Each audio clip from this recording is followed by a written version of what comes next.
Muito boa tarde, amigas e amigos. Mais uma vez estamos todos aqui reunidos no Centro Espírita União e Caridade para a nossa reunião pública das quintas-feiras.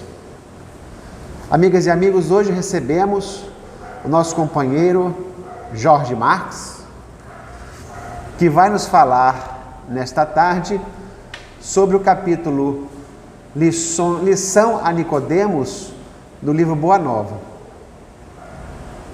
Então é um prazer receber todos aqui, sejam todos muito bem-vindos, que Deus nos abençoe a todos, que nós tenhamos uma tarde de muita alegria, de muita paz e também de muito estudo. Eu vou convidar a nossa companheira Sônia para fazer a leitura do preparo.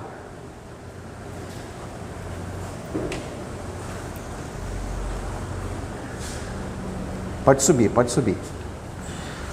Obrigado, Sônia. Aqui o seu microfone.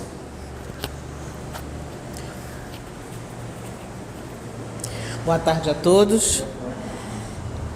Então vamos ler ao nosso preparo para o ambiente da nossa reunião, extraído do livro Vinha de Luz, pelo Espírito de Emmanuel e Francisco Cândido Xavier, cujo título é Objetivo da Fé. Alcançando o fim da vossa fé, que é a salvação das vossas almas. Pedro, versículo 1, Pedro, versículo 1, capítulo 1, versículo 9, desculpa. Qual a finalidade do esforço religioso em minha vida? Esta é a interrogação que todos os crentes deveriam formular a si mesmos frequentemente. O trabalho de autoesclarecimento abriria novos caminhos à visão espiritual. Raramente se entrega o homem aos exercícios da fé, sem espírito de comercialismo inferior. Comumente, busca-se o templo religioso com a preocupação de ganhar alguma coisa para o dia que passa. Raciocínios elementares, contudo, conduziriam o pensamento a mais vastas ilações. Seria a crença tão somente recursos para facilitar certas operações mecânicas ou rudimentares da vida humana? Os racionais, porventura, não os realizam sem maior esforço? Nutre-se, repousar, dilatar a espécie são característicos dos próprios seres embrionários. O objetivo da fé constitui realização mais profunda. É a salvação, a que se reporta a Boa Nova, por excelência. E como Deus não nos criou para a perdição, salvar, segundo o Evangelho, significa elevar, purificar e sublimar intensificamente a iluminação do Espírito para a vida eterna. Não há vitória da claridade sem expulsão das sombras, nem elevação sem suor da subida. A fé representa a bússola, a lâmpada acesa, orientar-nos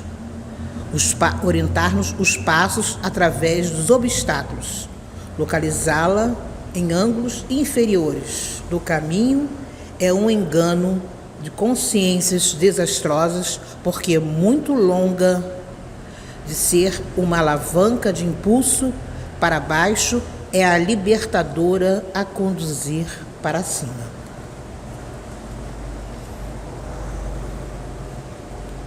Sônia, muito obrigado.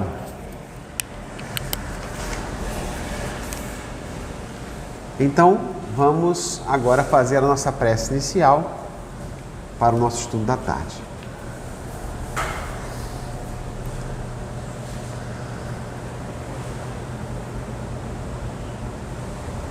Jesus, Mestre querido, bondosos amigos espirituais, Senhor nosso Deus, Estamos aqui reunidos em Teu nome, Mestre, para mais uma tarde de estudos da doutrina dos Espíritos,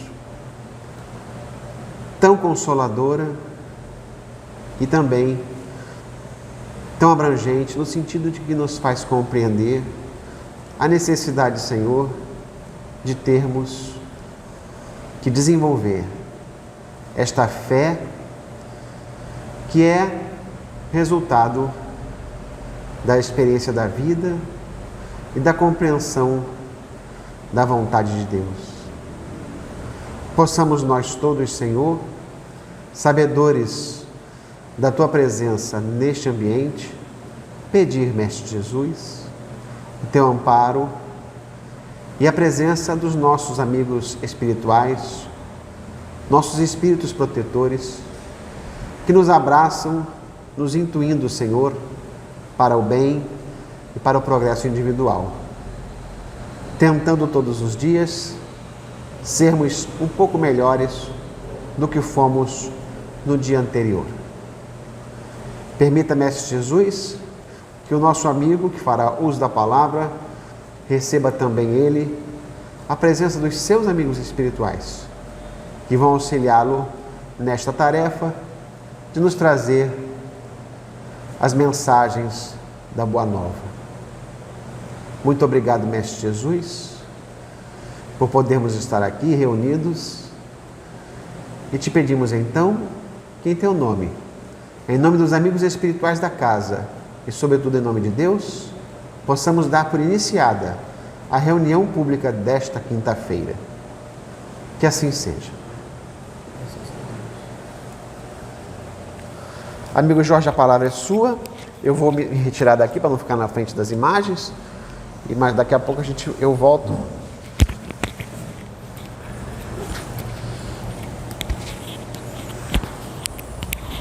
Fica à vontade. Bom trabalho. Obrigado, Ricardo. Nós vamos tirar um instantinho a nossa máscara, porque, como a gente conversava anteriormente com o Ricardo, né, a gente vai falando, vai ficando abafado. Mas é só por um instante. Então, companheiros, boa tarde a todos. Para a gente é motivo assim, de muita satisfação de poder estar novamente presencial nessa casa, né? Que nos abriga há tanto tempo, nos ensina, nos consola o coração, né? Através dos ensinamentos do Cristo. Então a gente fica feliz, emocionado mesmo de poder estar novamente estudando junto com vocês a luz do Consolador, né? Que todos sejam bem-vindos, que essa espiritualidade maior, os trabalhadores desta casa possam nos inspirar, nos orientar, nos envolver nesses efluvios benfazejos de paz e luz. Então, meus irmãos, hoje nós temos aqui como estudo da tarde da obra Boa Nova, a lição 14, que nos fala sobre a lição a Nicodemos, né? Mas lição de quem? Logicamente de Jesus, né? Nós sabemos que naquela época a cidade de Jerusalém, né, até por sua característica, né, era de importância, talvez fosse a mais importante da região, e ela tinha ali essa característica de poder abrigar diversas castas, né, e que influenciavam, inclusive politicamente, não só religiosa, mas politicamente, ali na cidade de Jerusalém. Vários templos, várias sinagogas, tinham lá aqueles que estudavam fervorosamente os Antigos Testamentos, os doutores da lei, né? Cujo um deles era o nosso companheiro Nicodemos, né?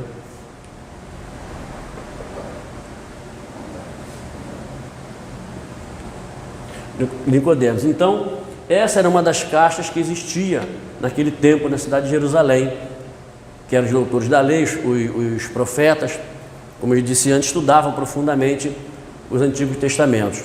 E Nicodemos era um deles. Só que o que diferenciava Nicodemos desses companheiros era que Nicodemos, apesar de ser um fariseu, ser um doutor da lei, ele era uma criatura de coração bom. Apesar de estudar há muito tempo, porque diz o nosso companheiro no livro que ele provavelmente vinha de uma família abastada, né? Porque eles contam que as famílias colocavam as crianças desde cedo nas escolas bíblicas, vamos colocar assim, nos templos, e eles vinham sendo preparados ao longo desses anos todos, até chegar aos 14 anos. No 14 anos era uma data limite que eles poderiam, dependendo do seu desenvolvimento intelectual e diante dos textos bíblicos, substituir até um profeta antigo. Então eles vinham sendo preparados, eram questionados em tempo pelos profetas antigos, né? E diz que Nicodemos, ele se destacava, né? Não que nas outras castas, as mais pobres, não tinham criaturas com essa condição, tinham, mas só que pelas questões que a gente já sabe, do orgulho, da vaidade, aqueles que vinham de famílias de melhores condições financeiras tinham a preferência de poder participar desse processo seletivo, né? E Nicodemos era um deles, sempre se destacando desde cedo, até que se tornou um doutor da lei, que quer dizer, na época seria um juiz, como fosse hoje, né? Um professor universitário, aquele que determinava, que ditava normas, regras, promulgava a lei. Então ele tinha Nicodemos tinha essa característica como todos os outros. Então esses companheiros, como esses nossos irmãos aí, faziam parte dessa casta, essa grande casta, né, nas sinagogas. Só que Nicodemos, apesar de ter estudado esse tempo todo, ele não estava satisfeito, ele não sentia plenamente satisfeito com o que ele havia estudado, ele sentia que faltava alguma coisa. Então o que ele fazia? Enquanto todos esses outros combatiam Jesus, né, Nicodemos procurava estar sempre próximo. Quando Jesus ia à sinagoga, aos templos, ele ficava sempre, lógico que ele não se aproximava tanto de Jesus, né, porque ele era um doutor da lei, era um fariseu, então ele temia as represálias que poderiam advir disso, se descobrissem que ele era um daqueles interessado no que Jesus falava, porque a casta combatia muito os ensinamentos de Jesus, pelos seus interesses próprios, defendendo aquilo que eles achavam que era o correto, e logicamente seus interesses políticos, porque eles influenciavam muito mesmo na questão política da região, tanto parte religiosa quanto a parte política mesmo. Então eles temiam aquilo que Jesus falava, porque quem seguia Jesus eram os mais pobres, os mais humildes, né? Seguiam Jesus. Eles não, eles se mantinham à distância, inclusive inventando uma série de histórias, chamando Jesus de charlatão, que aquele Jesus era um curandeiro, que aquelas curas que eles faziam eram invenções, eram curandeirismo, não tinha nada a ver com Deus. Então eles criavam esse cenário para combater aquilo que Jesus falava, ou seja, criando uma autodefesa para aquilo que eles defendiam, né? Mas Nicodemos não. Nicodemos tinha interesse naquilo que Jesus falava, e bastante interesse. Então ele estava sempre por perto. Quando Jesus estava no templo, na sinagoga, ele ficava sempre mais ou menos próximo ali do que Jesus estava falando, para ele poder captar aquilo que Jesus falava, né? Então, tem um determinado momento em que ele, não satisfeito, o coração dele ainda palpitando por mais esclarecimentos, porque ele fazia sempre um paralelo daquilo que ele estudou anos e anos com aquilo que o mestre dizia. Então ele percebeu que havia uma lacuna, e aquela lacuna estava no seu coração, aquilo não satisfazia ele. Então, em determinado momento, ele, não podendo se apresentar diretamente na frente dos seus pares a Jesus, ele armou um esquema. Um dia eu vou até o mestre, como eu não posso aparecer, como eu não posso me mostrar, eu sou um doutor da lei, ninguém pode me ver indo falar com o Messias, não pode, porque ele sofreria fatalmente sanções severíssimas, com risco até de perder o cargo que ele tinha e outras facilidades que o cargo lhe oferecia. Então Nicodemos, encoberto pela penumbra da noite, né, o cair da tarde, quase anoitecendo, Nicodemos vai até Jesus, onde Jesus se encontrava. Jesus, ele sabedor disso, ele diz: é hoje que eu vou aproveitar o cair da noite, vou até o mestre, conversar com ele, fazer colocações a ele com respeito àquilo que eu tenho dúvida, com respeito aos meus anseios. Então ele aproveita-se dessa penumbra e vai até Jesus. Chegando lá onde o mestre se encontrava, Jesus, que estava somente com 2 discípulos, Tiago e André, né, estavam Tiago e André, Jesus o recebe carinhosamente, mesmo sabendo que ele era Nicodemos, um doutor da lei, um fariseu, né? Jesus recebe amorosamente. E Nicodemos começa então a dizer a Jesus das suas dúvidas, dos seus anseios, né? Começa a conversar com Jesus a respeito disso. E Jesus, logicamente ouvindo, né, faz as colocações: Nicodemos, você é um doutor da lei, né? Você ensina, você orienta, né? Como é que posso falar para você, né, determinadas coisas que você já sabe? Então, Nicodemos, diante das colocações de Jesus, diz: mestre, eu tenho uma grande dúvida. De tudo que você ensinou e falou, eu guardei, mas eu tenho uma grande dúvida. Você falou sobre o reino de Deus. Então, o que eu preciso fazer para chegar a esse reino?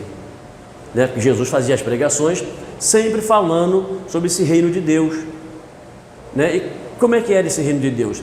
Nicodemos, bom, eu estudei o Antigo Testamento, estudei as Escrituras, mas eu não consegui enxergar o que fazer para chegar a esse reino. E aí, esse era o grande problema dele. Ele queria chegar ao reino de Deus, mas não sabia como. Como é que eu faço para chegar a esse reino de Deus? Né? Então, Jesus começa a conversar com Nicodemos sobre toda essa questão, né, sobre o reino divino. E aí Jesus diz a ele o seguinte: Nicodemos, se vos falei coisas terrestres e não creres, como você vai crer se eu te falar das coisas do Espírito, das coisas divinas? Né?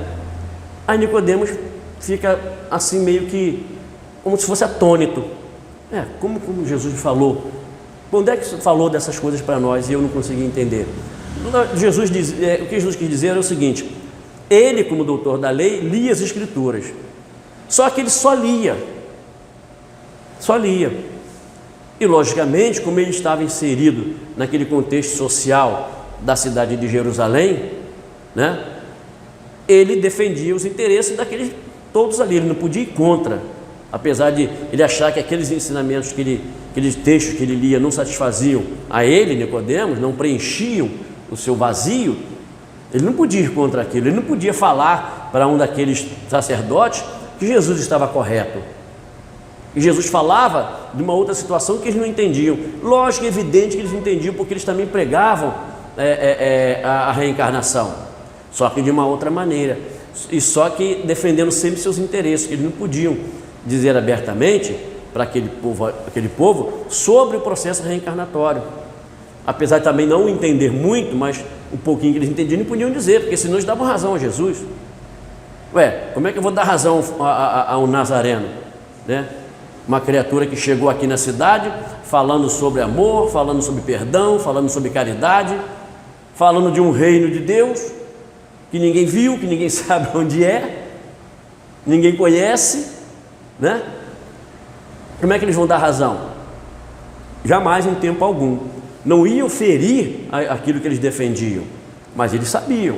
Então, por isso é que Jesus disse a Nicodemos aí, isso. Eu venho falando para vocês, você não consegue enxergar, você é um doutor da lei, né? Não consegue enxergar, porque Nicodemos o chama de mestre. Mestre, ou seja, apesar dele, Nicodemos, ter um padrão social naquele grupo, naquela casta, ele admitia, né, a grandeza de Jesus. Tanto é que ele podia dizer assim: mas Nazareno, né, qualquer outra coisa, ou Jesus, né, não, ele diz: mestre, como faço para chegar a alcançar a esse reino de Deus?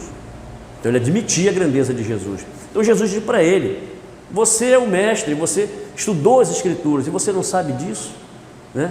Como é que você não sabe disso? Aí Nicodemos fica com aquilo na cabeça: mas como assim?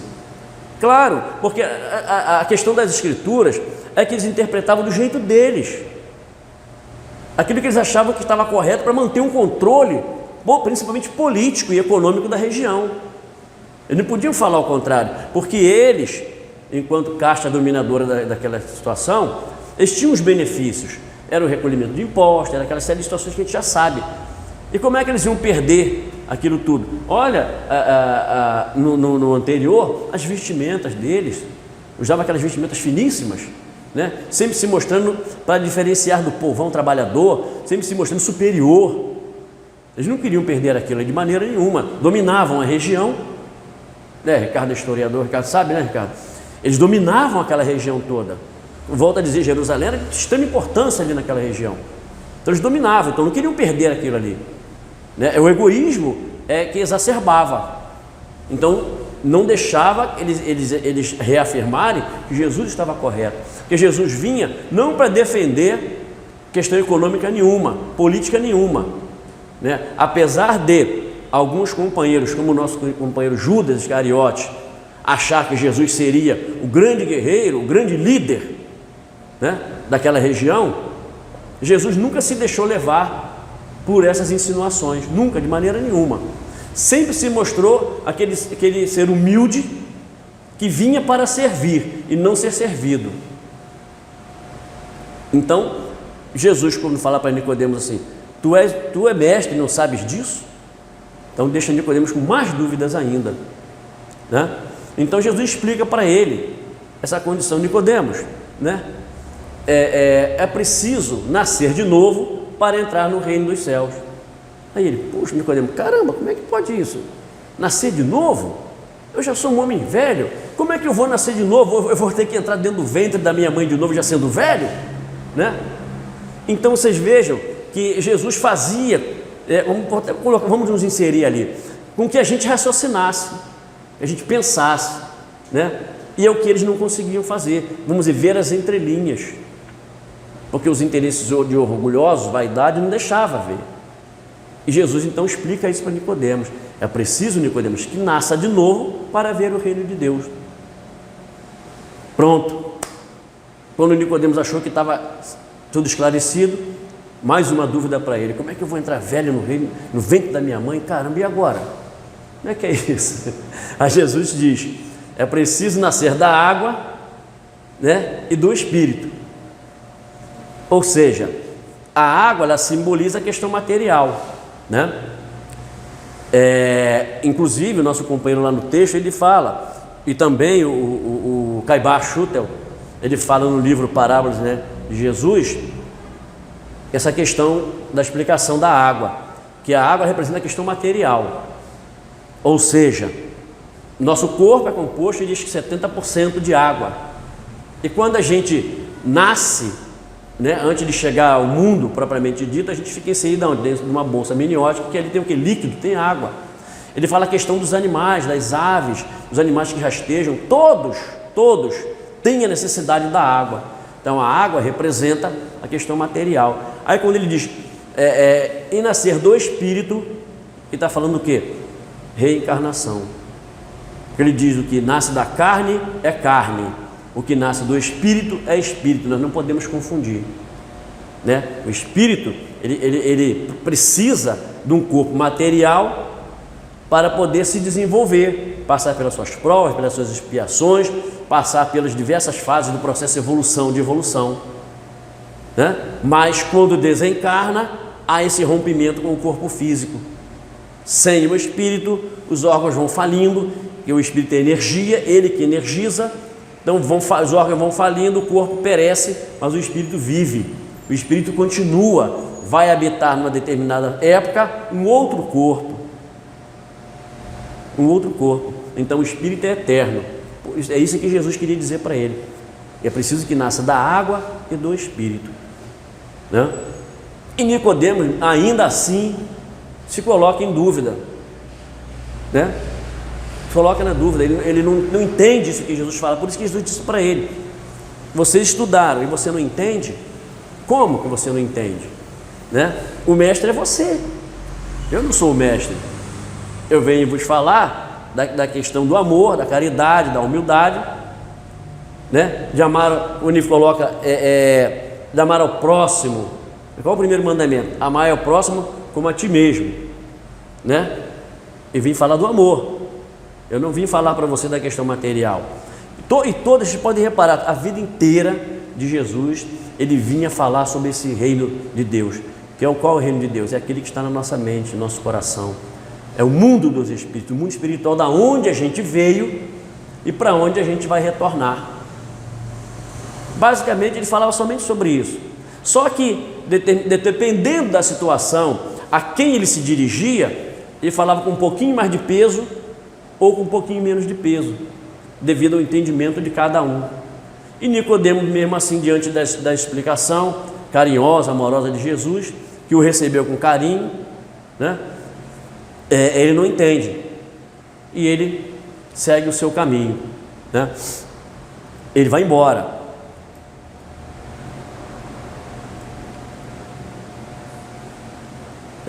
Ele vai embora com todas as suas dúvidas ainda. E aí continua Jesus, Tiago e André. Então ele vai embora, Nicodemo vai embora, volta para Jerusalém. Tiago e André continua aquela conversa com Jesus, também não satisfeitos, né? Começa a fazer questionamentos a Jesus a respeito dessa questão do nascer de novo. E aí Jesus coloca para eles que eles estavam agindo como se fosse Nicodemos. Vocês estão agindo como se fosse ele, que esteve aqui. Eu falei de novo sobre a questão do reino de Deus e ele acabou não entendendo nada e saiu novamente com a dúvida, né? Qual é a dúvida de vocês? Aí Jesus volta a falar com André sobre essa questão do nascer do corpo, né, do espírito e nascer da água. Jesus volta a explicar novamente sobre isso. E aí a noite, né, vai alta ali naquele encontro. Jerusalém já podia ser lá pela madrugada, e eles continuavam conversando. E Jesus sanando a André e a Tiago sobre essa questão da vida futura, sobre essa questão do reino de Deus. Inclusive o Caibar Schutter, ele mesmo, no próprio mesmo livro, ele fala que o tempo todo Jesus falava sobre a questão da vida futura. E a gente pode ver que era isso mesmo. Ele não vinha trazer, vamos dizer assim, um novo ensinamento, porque o ensinamento já estava ali, que inclusive André questiona Jesus sobre a questão de Moisés, né? A questão de Moisés. Pô, Jesus, mas espera aí, então Moisés tinha razão, porque quando ele dizia que pagaria, né, olho por olho, dente por dente. Aí Jesus, pô, André, por favor, né? Você tá, aí quando ele diz, você está agindo igual o Nicodemos, velho. Se eu estou te falando, você não está conseguindo entender aquilo que eu estou te falando, você está preso apenas àquilo que você está lendo no texto. E era o que eles faziam. Inclusive, aqui só um paralelo, muitos credos religiosos ainda continuam se prendendo aos textos antigos, né? Seria o Velho Testamento, e só vão até aí. Do Novo Testamento eles não passam, porque aquelas questões do Velho Testamento interessam a determinados credos religiosos, manter as pessoas sob rédea, acreditando apenas naquilo que uma pessoa fala. É igual o que eu estou fazendo aqui agora. Eu estou falando para vocês da lição, mas fica aberto para qualquer um, companheiro, pegar o livro Boa Nova e ir lá ver se tem fundamento aquilo que nós estamos falando. É isso que Jesus dizia. Todos têm o direito e devem conhecer a palavra de Deus, e tem que interpretá-la, né? Interpretá-la de acordo com o que está o ensinamento, e não de acordo com seus interesses pessoais, o que era feito naquela época, né? Eles temiam, os profetas e os doutores da lei temiam Jesus, apesar de ser aquela figura doce, humilde, né? Não tinha nenhum aparato de luxo, mas eles temiam o conhecimento do mestre, porque o mestre poderia os contradizer, mas Jesus não fazia. Jesus não enfrentava nenhum deles. Jesus apenas trocava com eles os ensinamentos e demonstrava muito mais conhecimento do que eles, que se prendiam apenas a uns textos antigos, defendendo interesses próprios. Jesus não, Jesus lançava, como ele diz para Nicodemos e para André depois, você sabe onde o vento sopra, né? Sabe onde ele está, ouve o seu sussurro, mas você não sabe de onde ele vem e para onde ele vai. O Espírito é assim, né? O Espírito é assim. Então Jesus fazia essas colocações para que a pessoa pudesse raciocinar. Poxa, era difícil dizer naquela época, como a doutrina espírita fala hoje sobre o processo de reencarnação. A Igreja Católica trata a reencarnação como ressurreição. Mas por quê? Para eles é interessante que aqui seja colocado dessa forma. Se naquela época era difícil, hoje, apesar das pessoas terem mais estudo, né, a mente está mais aberta, Mas falar de reencarnação, como a doutrina espírita coloca para as pessoas, é difícil. Difícil a pessoa entender isso, né? Como é que pode? Espera aí que eu vivi agora aqui, hoje eu sou o Jorge, amanhã eu posso ser o João, posso ser a Maria, posso ser qualquer outra pessoa. No corpo físico, mas o espírito não. O espírito é o mesmo. E de acordo com o meu processo de desenvolvimento, aí sim, aí faz a diferenciação. Posso ser uma pessoa de bom caráter ou posso ser uma pessoa de caráter ruim. Vai depender de como eu espírito, for me desenvolver naquela oportunidade que nós estamos tendo aqui agora, né, encarnados uns com os outros. Como é que eu vou entender esse processo, que, como Jesus colocou, do ensinamento de amai ao próximo como a ti mesmo, né? Amai-vos é o primeiro mandamento, segundo é os instruí-vos, né?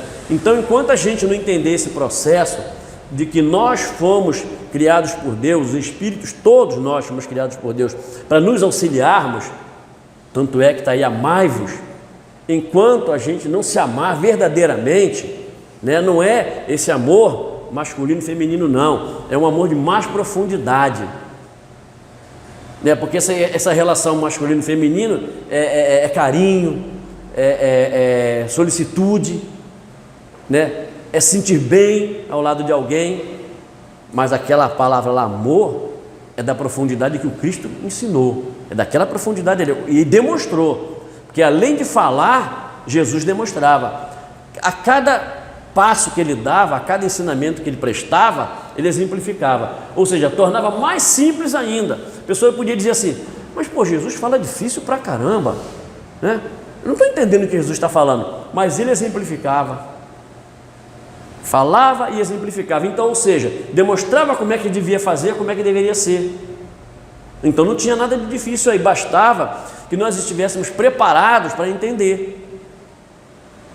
Porque quando ele estava na cruz, ele disse que pediria ao Pai, que é Deus, que nos enviasse um Consolador, que estaria entre nós e falaria muito mais do que ele falou. E o Consolador está aí, a doutrina espírita, que fala sobre a vida espiritual, a relação dela com a vida material. Porque, queiram ou não, nós vivemos num mundo paralelo. O mundo espiritual paralelo ao mundo material. Essa relação hoje é muito próxima, bastante próxima. Se nós tivéssemos olhos de ver, nós viríamos aqui uma série de espíritos entre nós circulando, cruzando com a gente na rua. Quando eu digo olhos de ver, são os olhos do espírito. Não tem limitação. É uma amplitude total. Por que amplitude total? Porque o que cria barreira na visão da gente é o corpo material. Ele cria uma cortina, a gente só consegue, é como se a gente, mal comparando, tivesse dois papelões, a gente só enxergava aquilo que a gente quer enxergar. Mas quando isso sai, a nossa visão se amplia. Quando o espírito deixa o corpo, a visão dele se amplia, total, né? O espírito vê 180 graus. Essa questão do corpo material é que limita, né? Porque é necessário passar por essas diversas fases para a gente poder evoluir. O espírito evolui constantemente. Quanto tempo Jesus nos levou para chegar na zona crística? Dizem aí alguns estudiosos que levou 6 bilhões de anos, uma coisa assim, bilhões, para chegar lá onde ele é hoje, na zona crística, onde não é só ele, Jesus Cristo, existem outros Cristos também, mas ele levou esse tempo todo lá. Então a gente vê que a gente ainda tem muito o que caminhar, mas caminhar de forma correta, prestando atenção nesses ensinamentos que Jesus trouxe para Nicodemos. A grande lição a Nicodemos é que prevalece até hoje, como diz o nosso companheiro Caibá Schutel, é esta: é a boa nova, a vida espiritual, que ele não poderia falar abertamente. Como ele falava por parábolas, como ele contava histórias, como ele exemplificava, e foi criticado, foi crucificado, porque as pessoas, mesmo assim, se sentiam ameaçadas por ele, por aquilo que ele falava, porque eles queriam defender uma posição dominadora sobre a população, e Jesus queria esclarecer a população. Por isso é que Jesus foi crucificado, né? Foi por isso. Não tinha uma acusação nenhuma, tanto é que o companheiro Pilatos que diz para ele: vocês me trazem ele aqui, né? Com que acusação? Eu não vejo nenhuma pena nesse homem. Acusam-no de quê? Né? Mas aí são outras questões. Mas não tinham do que acusá-lo, a não ser a ameaça a seus interesses pessoais, a sua dominação da região, porque Jesus queria esclarecer, como a doutrina espírita faz hoje, esclarece a gente, abre nossa mente para essa questão do espírito. Você não está sozinho no mundo, existe um outro mundo onde você vê que você vai ter que voltar, que evolui também. Nosso planeta Terra está aí para evoluir, de provas e expiações, para regeneração, né? Então tudo evolui, tudo. Nós mesmos, espíritos, visitamos os 3 reinos lá, ó. Vegetal, mineral e animal. Nós visitamos. Hoje nós estamos aqui no reino nominal, pensamento contínuo, raciocinando, pensando, que não tínhamos antigamente. Olha o quanto nós já evoluímos também. Nós fomos criados para isso, para sermos felizes. Não vamos encontrar no nosso planeta Terra, que é um mundo de provas e expiações, burilação de sentimento, passar por aquilo que nós temos que passar, resignadamente, porque Deus não é mau, Deus não é injusto. Se nós admitimos que Deus é justo e bom, então tudo que, fora aquilo que nós procuramos, né, mas que chega até nós, de sabor ou de alegria, é dado pelo Pai. Então, sendo justo e bom, Deus jamais vai prejudicar seus filhos, jamais. Tudo que Ele nos concede é para o nosso benefício. Basta que a gente entenda isso. Basta que a gente entenda isso. Porque se a gente não entender, é o que a gente está acontecendo por aí na nossa vida de relação, na sociedade, que a gente está vendo uma série de problemas acontecendo aí. Porque as pessoas não entendem que é necessário amar, que é necessário perdoar. Principalmente, as pessoas não entendem isso, né? Então se ofendem, se ferem, porque não conseguem entender. Agora vê, 2021 não consegue entender aquilo que Jesus falou. Você imagina naquela época, né? Diante de tanta dificuldade, onde existia lá os escritos, os manuscritos, que eram dominados só por um grupo de pessoas. Nós, que fazemos parte do povão, da plebe, não podíamos ter esse conhecimento não, estava na mão deles. O que eles diziam é que era lei, e a gente tinha que acreditar. Porque se nós considerarmos que eles eram os doutores da lei, eram os profetas, tinha que acreditar no que eles estavam falando, né? A gente não tinha acesso. Hoje não, hoje graças a Deus nós temos acesso a tudo isso que Jesus falava. Foi prometido por Ele: vos pedirei ao Pai que vos enviaria um Consolador que dirá muito mais do que eu disse. E está aqui diante de nós. Ninguém está impedido de conhecer. As casas dos Espíritos estão abertas aí, ó, a qualquer um que queira entrar e tomar conhecimento do reino de Deus. Muito simples. E esse reino de Deus não está distante não. Muitas pessoas até acham que está, né? Ah, mas eu não tenho condições de alcançar o reino de Deus. Tem sim. Está muito mais perto do que você imagina. Volto a dizer, basta que você tenha olhos de ver, que você aceite, né, que você precisa abrir seu coração para a prática da caridade, para que você seja humilde. Não faça do orgulho e da vaidade a sua tábua de salvação. Porque como dizem, a vida material, ela é curta, né? Vamos colocar aí, no máximo, assim, estourando 100 anos, né? 100 anos. Aí a pessoa já chega nos 60, 70, 80, caramba, só tem 20 anos de vida, e agora? Passa assim, ó. Ontem, né? Ontem nós éramos o quê? Pequeninos, né? Éramos rapazes, moços, pequenininhos. Hoje já somos adultos, pessoas maduras. E se a gente for olhar esse nosso trajeto desde lá até aqui, se você parar, porque muitas pessoas não fazem isso, mas se você parar para acompanhar essa cronologia, você vê que passou assim, ó, rapidamente. Poxa, mas ontem eu era um rapaz, né? Hoje já estou aqui de bigode branco, cabelo branco, barba branca, né? Então você vê que é muito rápido. Então a gente tem que aproveitar e aprender, ser bom, ser o melhor possível. É isso que Nicodemos fazia. Ele vivia naquela sociedade lá opressora, cheia de interesses materiais e pessoais, mas o coração dele não aceitava, era bom. Então ele queria conhecer para poder se desvencilhar daquilo ali, né?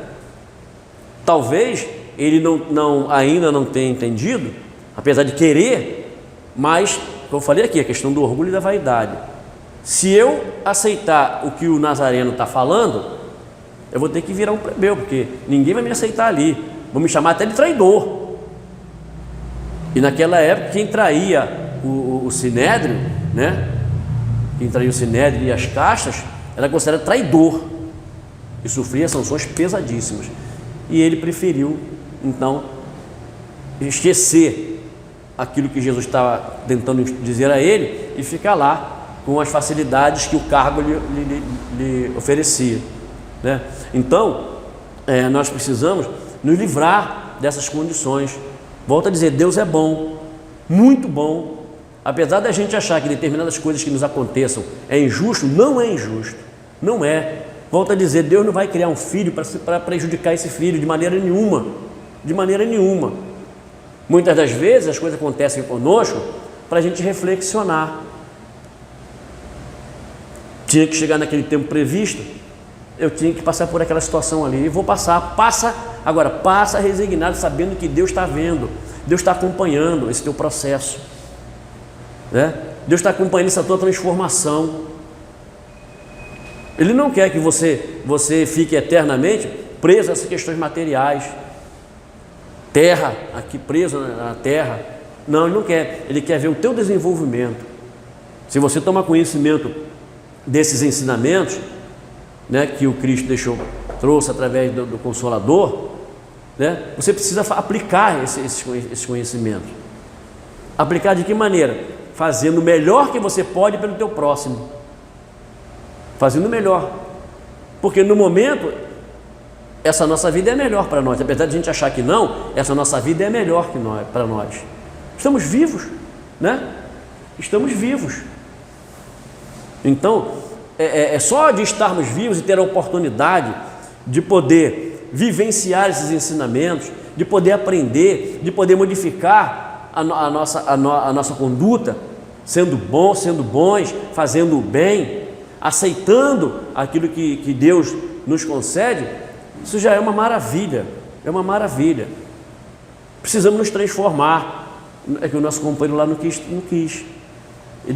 Muitas pessoas dizem assim, aquela parábola do jovem, né, rico, né?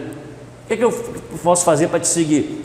Deixa tudo e segue-me. Ou seja, tudo que você tem de valor, de bem material, esquece. Porque o bem material, a traça, né, vai corroer. Mas aquilo que você angaria de bem espiritual, aquilo vai com você.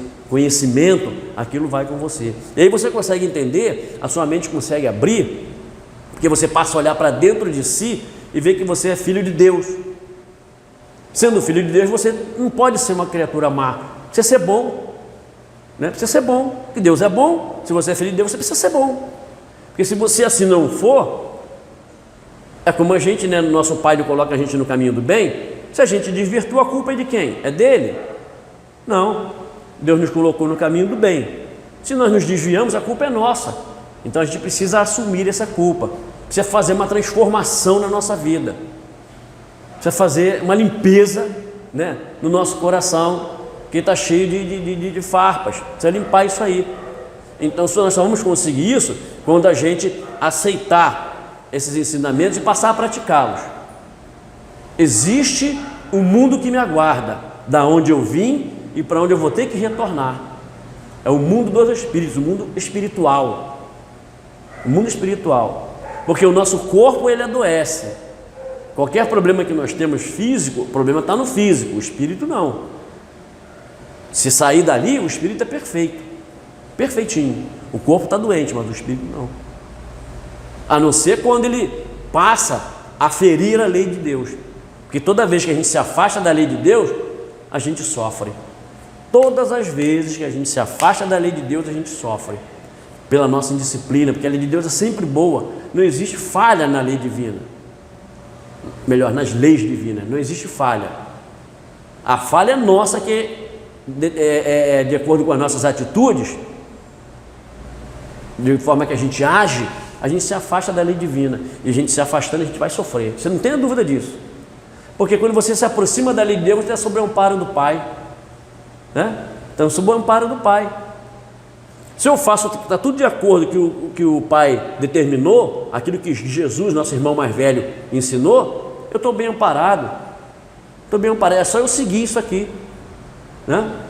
Mas quando eu me afasto, eu contrario a lei divina. E contrariar a lei de Deus, isso aí não tem saída, não tem jeito. Você vai sofrer e vai ser responsabilizado por aquilo que te acontecer. Não vamos culpar ninguém, não. Não vamos culpar ninguém. Seremos responsabilizados por aquilo que nos acontecer, porque nós nos afastamos da lei. Conhecemos e nos afastamos e sofremos. A culpa é exclusivamente única nossa. Então, nós precisamos entender esse processo que Jesus já vinha falando. Iniciou-se com Moisés, primeira revelação, né?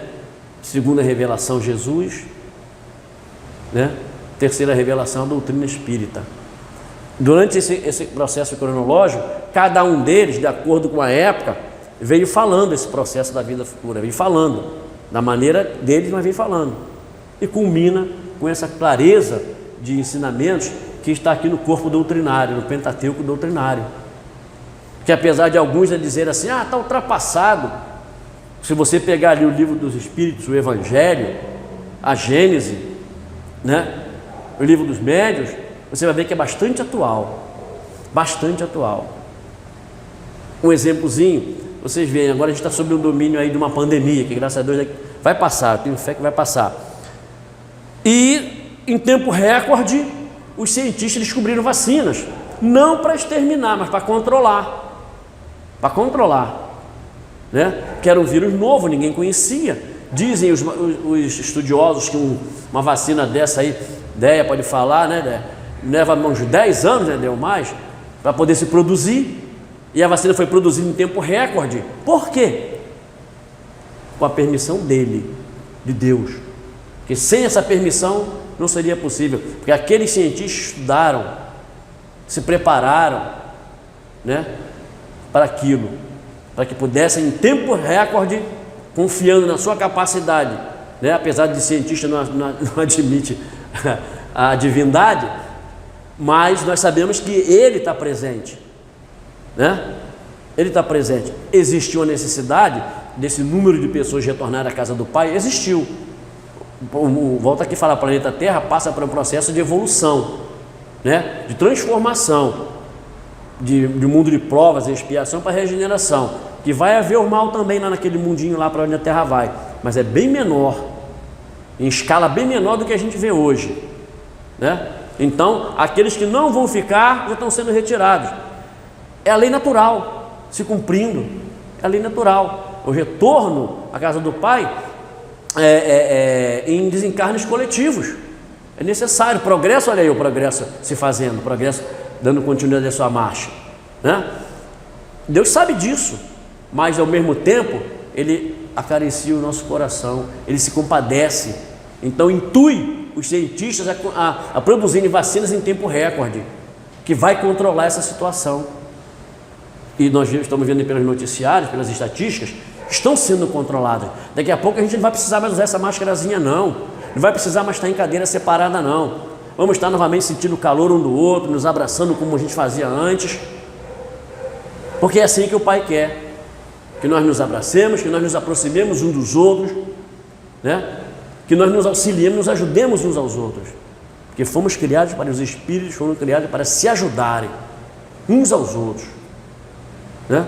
Mas se eu não conhecer o seu João lá do outro lado, como é que eu vou ajudar ele? Eu faço uma prece para ele. Eu não já estou ajudando?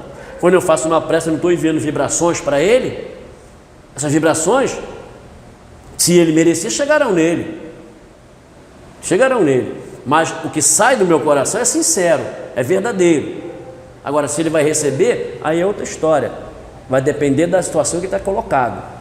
Se ele se coloca em situação favorável, vai chegar até ele essa minha vibração, ele vai se sentir melhor, né? Agora, se ele não receber, aí não é mais, não compete nem a mim decidir isso, ou analisar dessa maneira, né? Então nós precisamos entender isso aí. Somos todos irmãos, filhos de Deus, que por misericórdia nos enviou, né? O Consolador pedido por Jesus lá na cruz, que se compadeceu da gente, apesar da gente estar lá tacando pedra nele e pedindo para crucificar ele, ainda por amor a nós, pede ao Pai que envia o Consolador, que é a doutrina espírita, dizendo para a gente: olha, existe um mundo verdadeiro, que é o mundo de Deus, né? Que vocês precisam voltar para lá. Reino divino, reino de Deus, vocês precisam voltar. E um dia vocês voltarão, mas tem que se preparar para entrar nesse reino. Foi isso que o companheiro Nicodemo não entendeu, mesmo diante de todas essas colocações que Jesus fez para ele, amorosamente. Quase que ele diz assim: o Nicodemos, existe o mundo espiritual e o mundo material, né? Mas ele não podia fazer, ele sabia até onde ele poderia ir, mas a colocação que ele fazia era para que a gente pudesse raciocinar, porque também seria muito fácil, né? Entregar de bandeja. Não, raciocina, reflete, vocês têm condições para isso. Mas o nosso companheiro preferiu aquela vida social dele e continuar com as suas dúvidas. Tiago e André, que estavam junto de Jesus na época do encontro com Nicodemos, continuaram questionando, foram esclarecidos e entenderam a proposta. É como se eles tivessem, como Jesus dissesse para eles: olha, vocês estão vendo aqui os textos, agora olha também as entrelinhas, não só aquilo que lhes interessa, olha as entrelinhas, que as respostas que vocês vão buscar estão nas entrelinhas. E às vezes a gente costuma ler os textos, a gente só pega aquelas letras grandonas, né? Aquilo ali é errado, a gente vê, vou acabar logo. Mas tem aquelas interpretações que a gente precisa prestar atenção e entender isso aí, né? Então, essa foi a lição que Jesus deixou para Nicodemos: a existência de um mundo material, da nova era para a humanidade. E que Nicodemos, infelizmente, preferiu abrir mão e continuar diante dos favores que aquela sociedade traziam para ele, beneficiava ele. É isso? Então, meus irmãos, eu quero agradecer a vocês a oportunidade de a gente poder estar estudando junto uma lição tão valiosa como essa, né? Lição Nicodemos, trazida por Jesus, e que todos possam ter uma excelente tarde, né? E excelente Natal também, né? Se a gente não se encontrar, que seja uma noite abençoada para todos vocês.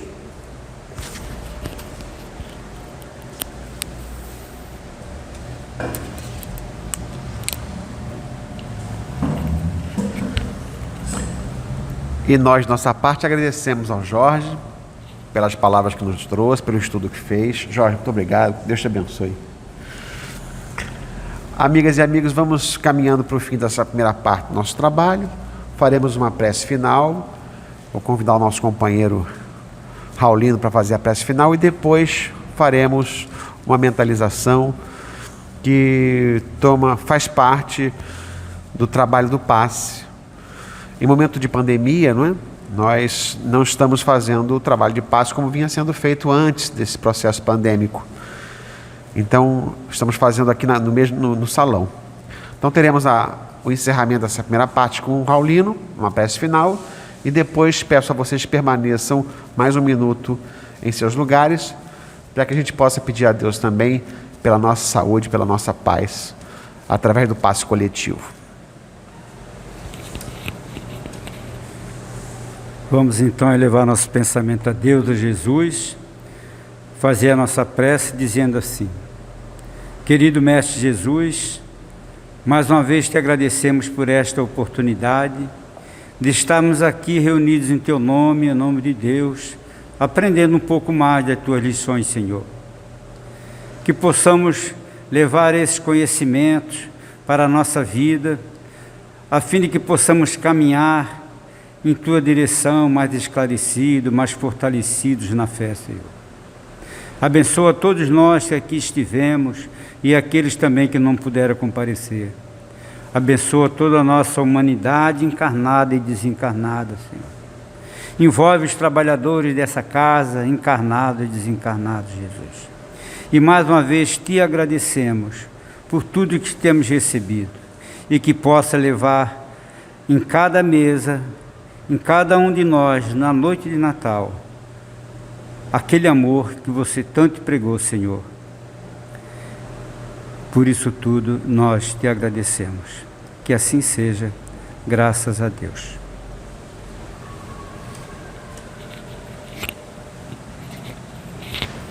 Amigas e amigos, uma boa tarde para o pessoal de quinta-feira, uma boa noite para o pessoal que vai assistir amanhã, de sexta, e que Deus nos abençoe. Feliz Natal para todos nós. Muita saúde, muita paz.